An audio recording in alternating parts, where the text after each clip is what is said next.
Hello guys, welcome to my channel दंत चिकित्सा by doctor Shri. आपके दांत क्या पीले पड़ गए हैं या आपको रोज ऐसा लगता है कि काश मेरी स्माइल भी बहुत ब्राइट और वाइट होती? हर रोज इस बारे में सोचते हैं कि कैसे अचीव की जाए एक वाइट सुंदर ब्यूटीफुल स्माइल। तो ऐसे में आप टूथ व्हाइटनिंग कंसिडर करते होंगे, जिसके बारे में मैं आज बात करने वाली हूँ।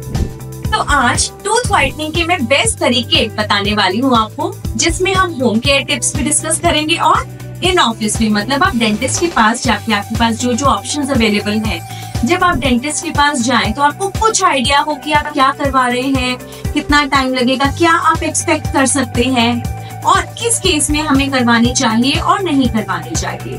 तो सबसे पहले इन सब बातों में सबसे पहले हम जानते हैं कि टूथ की स्टेनिंग या दांतों का कलर पीला पड़ना ये सब क्यों होता है। तो चलिए शुरू करते हैं।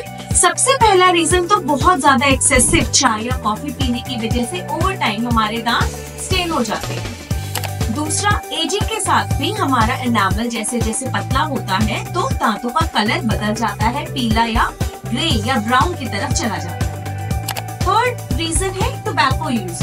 टोबैको यूज की वजह से स्टेन्स आ जाते हैं, सभी देखते हैं, और ये बहुत ही कॉमन रीजन है कि टोबैको की वजह से हमारे दांत स्टेन हो जाते हैं, जो बहुत गंदे लगते हैं, देखने में बहुत गंदे लगते हैं। And most of the tobacco users think of tooth whitening almost every day. चौथा रीजन, पुअर ओरल हाइजीन, जिसमें प्रॉपर ब्रशिंग या फ्लॉसिंग ना करना भी एक बहुत बड़ा कारण है आपके दांतों के स्टेन्स जमने का, गंदगी जमने का।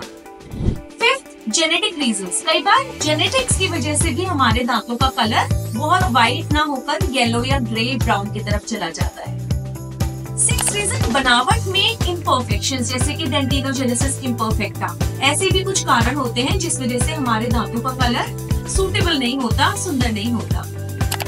सातवां कारण हो गया स्टेनिंग, जैसे कि इंटरनल स्टेनिंग हो गई, दांतों के अंदर ही स्टेनिंग है, जैसे टेट्रासाइक्लिन स्टेन्स होते हैं जिसमें दांत अंदर से ही ग्रेइश ब्लैक होते हैं। नेक्स्ट एट रीजन ये भी है, ओवर द टाइम कई लोग के दांतों में बारीक बारीक क्रैक्स आ जाते हैं, जिसकी वजह से स्टेन अंदर घुस जाता है और नॉर्मली टीथ व्हाइटनिंग प्रोसीजर से उतनी आसानी से स्टेन्स नहीं निकलते हैं। तो ऐसे केसेस में किन लोगों को स्टेनिंग की वजह से दांत की व्हाइटनिंग का प्रोसीजर नहीं कंसिडर करना चाहिए? Which patients are not suitable for teeth whitening procedures? जिन भी लोगों के दांतों में इंटरनल स्टेनिंग है, जैसे कि टेट्रासाइक्लिन स्टेन हो गया या एजिंग की वजह से स्टेनिंग हो गई, क्रैक्स की वजह से स्टेनिंग हो गई, या दांतों की बनावट में इश्यूज की वजह से, जैसे कि डेंटिनोजेनेसिस इम्परफेक्टा, इस तरह के कंडीशंस में tooth whitening procedure is not suitable. बाकी सब लोग definitely tooth whitening procedure consider कर सकते हैं। क्या ये सेफ है?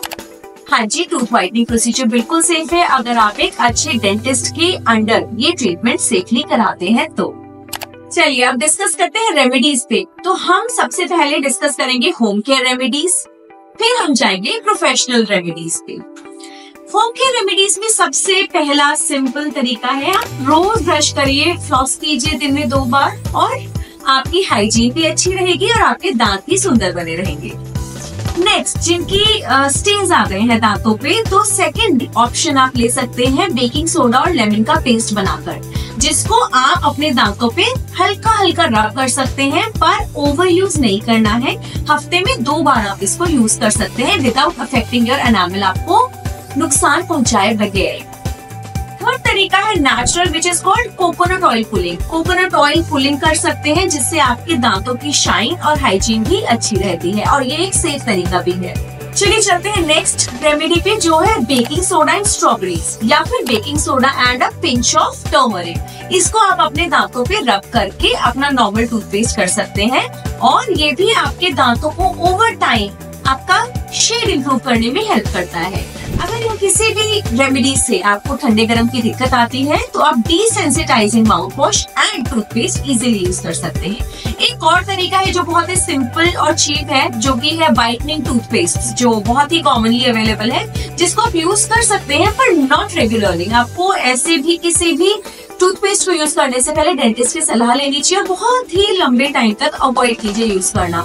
May be before a marriage और before a function you can use it for a few days, so it will help whiten the teeth and improve the shade of your teeth and the looks. अब आते हैं professional tooth whitening पे, जिसमें हम दो बातें करेंगे, दो कैटेगरीज में बातें करेंगे। एक तो होता है जो आप डेंटिस्ट आपको इन होम व्हाइटनिंग किट्स प्रोवाइड करते हैं और एक होता है in office. So this is divided basically into two. At home जो आप करते हैं बट आप डेंटिस्ट के थ्रू ट्रेस फैब्रिकेट कराते हैं, और एक हम डेंटिस्ट एज ए डेंटिस्ट हम फेशियल को क्लिनिक पर ही ट्रीट करते हैं और शेड इन अ सिटिंग और टू बहुत ही एफिशिएंटली इंप्रूव हो जाता है। सो फर्स्ट ऑफ ऑल हम बात करते हैं एट होम व्हाइटनिंग किट्स की, जिसके अंदर हम व्हाइटनिंग स्ट्रिप्स की बात करेंगे, ट्रेस की बात करेंगे। तो जो स्ट्रिप्स आती हैं कमर्शियली अवेलेबल है, आप यूज कर सकते हैं, बट अगेन ओवर यूज नहीं करना है। ओकेजनली आप उसको यूज कर सकते हैं और वो आपको ठीक ठाक रिजल्ट दे देती है, बहुत ज्यादा महंगी भी नहीं होती। इसके अलावा क्या आता है, the next thing that is available at home but you have to contact your dentist, जिसमें हम ट्रेस फैब्रिकेट करके देते हैं पेशेंट्स को according to the size and the shape of their teeth. वो एक एजेंट उसके अंदर डालते हैं और it can be put on to your teeth for an hour और टू डिपेंडिंग ऑन कि हम किस शेड के साथ शुरू कर रहे हैं, हम क्या शेड एक्सपेक्ट कर रहे हैं, और over a period of time you see the changes in the shade of your teeth. अब आ गए हम इन ऑफिस पर। इन ऑफिस में हम एक बहुत ही strong and safe agent use करते हैं आपके टीथ पर, basically the smiling teeth, the front teeth, जिसमें हम आपको वो एजेंट सेफली अप्लाई करते हैं and maybe with the help of a laser और a light we efficiently are able to provide a good result, जिसमें आप 3 से 5 शेड तक अपने दांतों का शेड इम्प्रूवमेंट एक्सपेक्ट करते हैं और बहुत ही इजीली और सेफली हम अचीव कर पाते हैं डेंटल क्लिनिक्स पे। तो इन सभी मेथड्स में सबसे अच्छा आपका इन ऑफिस टूथ व्हाइटनिंग होता है, पर obviously everybody can not afford, सब अफोर्ड नहीं कर सकते, तो डेफिनेटली जो सेफ होम रेमेडीज हमने आज डिस्कस की उनको ट्राई कर सकते हैं, और इन होम जो आपके किट्स अवेलेबल होते हैं थ्रू अ डेंटिस्ट वो भी आप यूज कर सकते हैं। अब आते हैं कॉस्ट पर। तो जो हमारी डेंटिस्ट के थ्रू जो आप ट्रीटमेंट्स अवेलेबल होते हैं उसकी कॉस्ट मैं डिस्कस करूंगी।